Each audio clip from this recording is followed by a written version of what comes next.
Assalamualaikum warahmatullahi wabarakatuh. Perkenalkan, nama saya Suci Mutia, NPM 1804041158. Saya dari jurusan Ekonomi Syariah kelas A. Baik, di sini saya akan membuat video tentang kebijakan moneter Islam dalam sistem keuangan ganda untuk memenuhi tugas dari mata kuliah fiskal dan moneter yang diampu oleh Ibu Selvia Nuryasari MII. Baik, di sini ada 3 poin yang akan saya bahas, yaitu yang pertama pengertian dari kebijakan moneter. Poin yang kedua, bagaimana sistem moneter Islam dan sistem moneter konvensional. Dan yang poin ketiga, bagaimana mekanisme transmisi syariah dalam sistem moneter ganda di Indonesia. Yang pertama yaitu pengertian dari kebijakan moneter.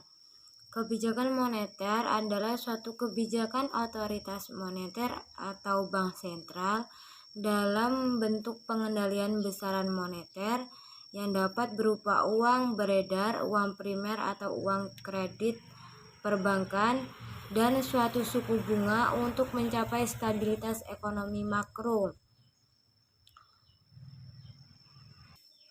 Atau bisa juga disebut dengan suatu usaha dalam mengendalikan keadaan ekonomi di suatu negara. Baik, poin yang kedua yaitu sistem moneter Islam dan sistem moneter konvensional. Secara umum ada 3 perbedaan utama sistem moneter Islam murni dengan sistem moneter konvensional, yaitu pada masa kontemporer dalam kerangka sistem perbankan ganda hanya ada konsep bagi hasil saja yang menjadi pembeda antara sistem moneter konvensional dan sistem moneter Islam. Sistem moneter Islam dalam sistem perbankan ganda masih menggunakan uang fiat konvensional dan mengikuti fractional reserve banking system. Sedangkan karakteristik suku bunga itu sendiri sangat berbeda dengan karakteristik konsep bagi hasil. Suku bunga sebagai tingkat pengembalian pada sistem konvensional bisa ditetapkan kapan saja oleh otoritas perbankan dan pergerakan nominalnya bisa terlihat oleh masyarakat umum, sehingga itu dapat menimbulkan kegiatan spekulasi. Sedangkan konsep bagi hasil yang ditetapkan adalah nisbahnya dan nilainya relatif tetap sepanjang tahun. Sedangkan tingkat pengembaliannya mengikuti hasil yang terjadi di sektor real. Artinya, return sendiri tidak ditetapkan secara eksogenus oleh otoritas perbankan syariah. Perbankan sistem moneter Islam dengan sistem moneter konvensional, yaitu dalam konvensional menggunakan uang fiat, fractional reserve banking system, dan instrumen suku bunga. Sedangkan dalam Islam menggunakan full bodied atau full backed money, 100% reserve banking system, dan konsep bagi hasil. Baik, yang ketiga yaitu mekanisme transmisi syariah dalam sistem moneter ganda di Indonesia. Yang pertama yaitu konsep mekanisme transmisi kebijakan moneter. Mekanisme transmisi kebijakan moneter adalah suatu saluran yang menghubungkan antara kebijakan moneter dan perekonomian yang ada di suatu negara. Mekanisme transmisi moneter ini dimulai sejak otoritas moneter atau bank sentral beroperasi menggunakan instrumen moneter dalam implementasi kebijakan moneternya, sehingga akan terlihat pengaruhnya terhadap aktivitas perekonomian baik secara langsung maupun bertahap. Adapun dampak dari tindakan otoritas moneter ini yaitu dapat melalui berbagai sumber, yaitu yang pertama bersumber dari saluran uang atau langsung, saluran suku bunga, kredit, nilai tukar, harga aset, dan saluran ekspektasi.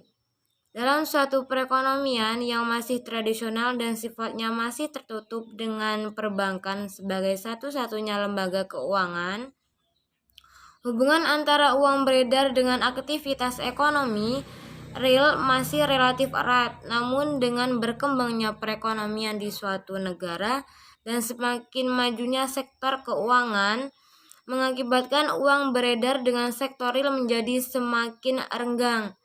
Karena dana yang dimobilisasi oleh lembaga keuangan hanya dapat terus berputar di sektor keuangan saja dan tidak dapat menyentuh masyarakat real.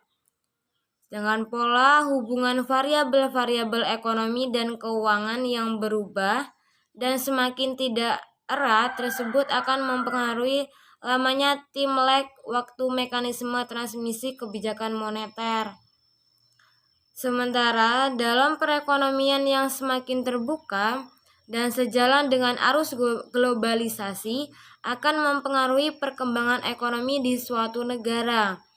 Pengaruh ini terjadi karena adanya perubahan dari nilai tukar mata uang, kegiatan ekspor impor, serta arus dana masuk dan keluar dari negara yang bersangkutan.